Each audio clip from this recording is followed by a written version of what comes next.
स्वागत है नए वीडियो में और मेरे चैनल में ग्लोब ट्रैवलर। अभी हम बात करेंगे जो मैंने इसके पहले फर्स्ट वीडियो किया था और इसका सेकंड पार्ट है ये लर्निंग।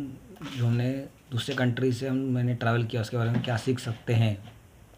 दूसरा कंट्री की मैं बात करूँगा, वो भी भारत का नेबर ही है, उसका नाम है भूटान। वो भी एक बहुत छोटा सा देश है और ये काफ़ी छोटा देश है एज़ कम्पेयर टू नेपाल। और साथ ही साथ नेपाल जो है उसे भी आप बाय जा सकते, विज़िट कर सकते हैं by road plus by air. अगर आपको बाय रोड विज़िट करना है तो आपको अलग अलग रूट्स अवेलेबल हैं। एक तो जाता है वेस्ट बंगाल से, और अगर आपको बाय एयर जाना है तो वहाँ पे एक ही एयरपोर्ट अवेलेबल है भूटान में, वो है पारो एयरपोर्ट। और भूटान के बारे में सबसे खास चीज़ जो है, जो उसे सबसे अलग बनाती है, वो एक बहुत छोटा सा देश होने के बाद भी वो भी एक ऐसा कंट्री है जिस पे किसी भी आक्रमणकारी जैसे ब्रिटिशर्स, डच, फ्रेंच या और किसी देश ने राज नहीं किया उस पर। तो उनसे भी हम सीख सकते हैं कि एकता में बहुत शक्ति होती है। अगर आपके पास एकता है तो आप बड़े से बड़े शक्ति, जैसे ब्रिटिशों ने ऑलमोस्ट 150 प्लस देशों पर राज किया था लेकिन वो इतने छोटे से देश पर राज नहीं कर पाए। प्लस फ्रेंच ने भी बहुत से देशों पर राज किया था, पोर्तुगीज़ ने राज किया था बट उन पर राज नहीं कर पाए। तो आप इनसे काफ़ी कुछ सीख सकते हैं। तो छोटा सा देश होना भी डिपेंड होता है, आपके सोच के ऊपर डिपेंड है कि आपको किसी के अंडर काम करना है, मीन्स किसी के अंदर आपको रूल करना है। कोई आपको रूल करना चाह रहा है बट आपको रूल नहीं करवाना है किसी से भी, और फिर एकता में आपका शक्ति है और आप दिखाना चाहते हैं कि मैं एक ऐसा देश हूँ जिस पर कोई भी राज नहीं कर सकता। तो आपको उतना शो करना होगा, आपको उतनी पावर दिखानी होगी, और आपको पावर इन द सेंस उतनी यूनिटी दिखानी होगी। प्लस आपका इतना सोच होनी चाहिए। आपका सबसे इम्पोर्टेंट तो सोच ज़रूरी है। साथ ही साथ भूटान एक ऐसा कंट्री है जो पूरे वर्ल्ड में एक इकलौता ऐसा कंट्री है जिससे कहते हैं carbon negative country. Carbon negative ये बहुत एक बड़ा इम्पोर्टेंट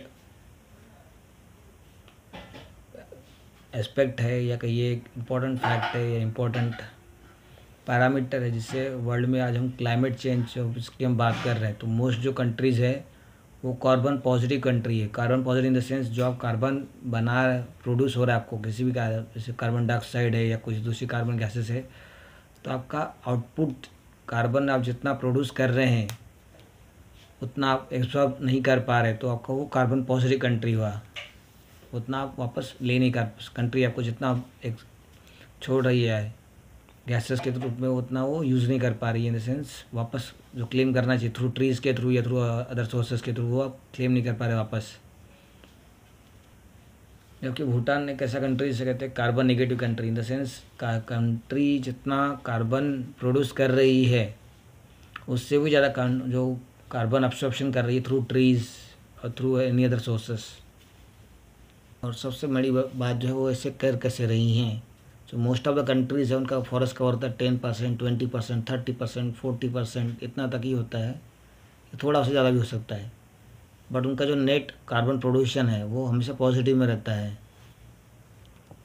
जबकि भूटान एक इकलौता ऐसा देश है जो कार्बन निगेटिव कंट्री है। तो कार्बन निगेटिव में उसने कैसे किया हुआ है, ये इतना डिफ़िकल्ट टास्क उसने कैसे अचीव किया हुआ है, तो उसका एक रीज़न है वहाँ पे उनका जो कॉन्स्टिट्यूशन है वहाँ पे ऐसा लिखा हुआ है कि मिनिमम 60% हमको फॉरेस्ट कवर होना चाहिए। तो वहाँ पे 60% तो उनका कॉन्स्टिट्यूशन लिखा है, बट उनका एक्चुअल कवर 65 या 75% के अराउंड उनका फॉरेस्ट कवर है एक्चुअल परसेंटेज। तो उस वजह से वो कंट्री कार्बन निगेटिव कंट्रीज़ है। साथ ही साथ ये कंट्री और एक खास एडिशनल बात कह सकते हैं जो बड़ी बड़ी कंट्रीज़ मैनेज नहीं कर पा रही, नहीं प्रोवाइड कर पाती हैं, वो है free education plus free health care. और वो तो नेपाल से भी आगे है इन द सेंस, अगर आपको कोई हुनर उनका जो स्टूडेंट है या उनका सिटीजनशिप है, उनको फॉरेन कंट्री में एजुकेशन लेना चाहते हैं तो उन्हें वो प्रोवाइड करते हैं खुद के खर्चे पे। तो ये काफ़ी बड़ी बात है। साथ ही साथ उनको वो कंट्री में पर्टिकुलर कंट्री भूटान में किसी का पर्टिकुलर इलाज जो उनके पास फैसिलिटी अवेलेबल नहीं है तो वो बाय प्लेन दूसरे कंट्री में भेज के वहाँ पे उनका सिटीजन का इलाज करते हैं। तो ये भी उनके काफ़ी कैसे एडवांस फीचर्स या एडवांस हैं वो हेल्थ के मामले में, प्लस एजुकेशन के मामले में भी एडवांस है, जो इवन डेवलप कंट्रीज़ तक नहीं दे पा रही फैसिलिटीज़। और साथ ही साथ वहाँ पे एडिशनली झाड़ को तोड़ने के लिए, ट्री कटिंग के लिए बहुत स्ट्रिक्ट नियम्स हैं। और साथ ही साथ वहाँ पे स्मोकिंग के लिए भी बहुत सारे काफ़ी रिस्ट्रिक्शंस हैं। प्लस वहाँ पे क्लीनलीनेस बहुत इम्पोर्टेंट कंसेप्ट है जो भूटान में मेंटेन किया जाता है। आपको कहीं पे भी आप रोड पे देखिए आपको कचरा नहीं मिलेगा। प्लस साथ ही साथ उनका डेडिकेटेड जो उन कचरा की जगह बनाई हुई है वहीं पे सब कचरा फेंकने देते हैं, उसके अलग कहीं फेंकने देते नहीं हो, और आपको फाइन भी लग सकता है इसके रिगार्डिंग। और साथ ही साथ उनका लॉ सिस्टम को ये वो भी काफ़ी स्ट्रिक्ट है। वो मेरे एक इंसिडेंट हुआ था जब मैं कंट्री में विज़िट करने गया था फर्स्ट टाइम भूटान में। उन्होंने कहा था कि आप भूटान एक ऐसा कंट्री है जो लॉ के मामले में बहुत काफ़ी स्ट्रिक्ट है। अगर आप यहाँ पे कुछ गलत करते हैं तो आपको भूटान नेक्स्ट टाइम में आपको एंट्री नहीं देगा वो। और उन्होंने मेरे को उनके जो एक डिप्लोमेट था उन्होंने ये भी कहा था कि आपके इंडिया एक ऐसा कंट्री है जहाँ पे कुछ रुपयों के लिए आदमी की हत्या तक हो जाती है। तो उन्होंने ऐसा तो कमेंट कहा था जिससे मुझे सर शर्म से झुक गया था कि कैसे हमारा भले ही हमारे देश का ना पर्सन नहीं है बट हमारे देश के बारे में ऐसा कैसे कह सकता है। और उसने कहा था कि हमारे कंट्री में ऐसा नहीं होता है। तो देखिए कंपैरिजन के लिए उसने कहा था बट फैक्ट था वो। तो ऐसे भारत में भी इतनी स्ट्रिक्ट रेगुलेशंस होना चाहिए लॉ के मामले में, क्योंकि हमारे यहाँ पे ऐसे बहुत से केसेस भी हुए जहाँ कुछ रुपयों के लिए या कुछ छोटे से अनबन के लिए भी लोगों की हत्या हो जाती है। यह नहीं होना चाहिए। ये हमसे हम सीख सकते हैं कि लॉ इतना सिक्योर या कहीं ऐसे टाइट होना चाहिए या इतना पावरफुल होना चाहिए कि लोग उसे डरे, ना कि उसे तोड़ के खुशी मनाए या जश्न मनाए। ऐसा नहीं होना चाहिए। साथ ही साथ भूटान ने भी एक और एडिशनली उन्होंने कई नए तरीका का काम किया हुआ है जो डेवलप कंट्रीज़ में देखा गया है या बहुत फ्यू कंट्रीज़ में किया जा रहा है काम ये। और वो ये है कि उनके यहाँ पे जो सड़क है थिम्पू में या जो रोड अब थिम्पू पे जा रहे हैं वो रोड पे उन्होंने जो यूज़ किया हुआ है मटेरियल वो यूज़ किया हुआ है टार में उन्होंने प्लास्टिक मिक्स किया हुआ है।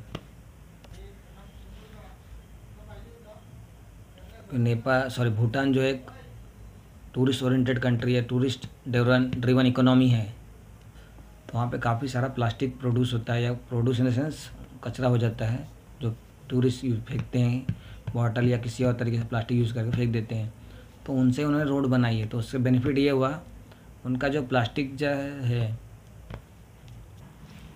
उन्होंने सोल्यूशन ये निकाला है कि वो जो रोड्स है उन्होंने उसमें प्लास्टिक यूज़ किया हुआ है। टार के साथ वो प्लास्टिक मिक्स करते हैं वो जो भूटान में और उसके नियर बाय सिटीज़ में या नियर बाय जो रोड्स है भूटान में जो जाता है भूटान के जो कैपिटल उनका थिम्पू, वो थिम्पू में प्लस थिम्पू के जो पास के रोड्स हैं जो सिटीज़ को जा रहे हैं थिम्पू को, वहाँ पे प्लास्टिक यूज़ किया टार में।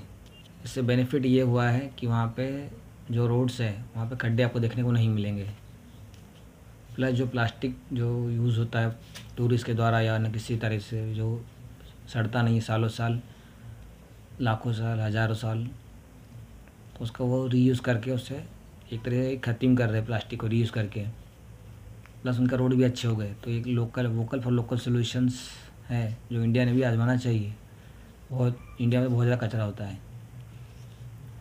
साथ ही साथ वहाँ पे नो स्मोकिंग कंट्री कहते हैं, वहाँ पे स्मोकिंग अलाउड नहीं है पब्लिक प्लेसेस पे।